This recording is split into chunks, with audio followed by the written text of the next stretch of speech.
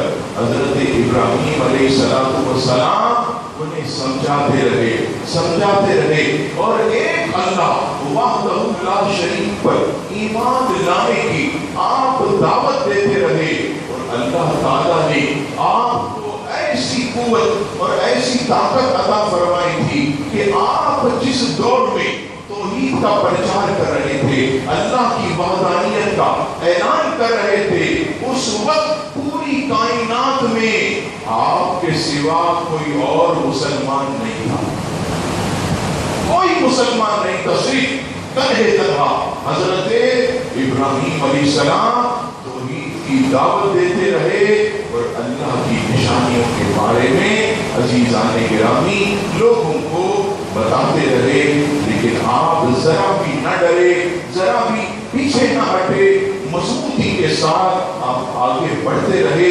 کبھی آپ نے یہ نہیں دیکھا کہ نمرود اتنا خطرناک بادشاہ ہے، پوری دنیا پر اس کی حکومت ہے، اس کے پاس بہت بڑا لشکر ہے، نہیں، آپ کسی لشکر سے نہ ڈرے بلکہ اللہ کی وحدانیت کا آپ پرچار کرتے رہے۔ رب نے بھی آپ کو ایسی قوت عطا فرمائی کہ آپ رات دن توحید کا پرچار کرتے رہے۔ پھر اس کے بعد کیا ہوا انشاءاللہ آئندہ درس میں آپ کی خدمت میں عرض کروں گا۔ اللہ تبارک و تعالیٰ سے دعا ہے رب کریم ہم سب کو دین پر سختی سے کاربند رہنے کی توفیق عطا فرمائے اور ہر قسم کے فتنوں سے اللہ تعالیٰ ہم سب کو محفوظ فرمائے، آمین۔ وما علینا الا البلاغ المبین۔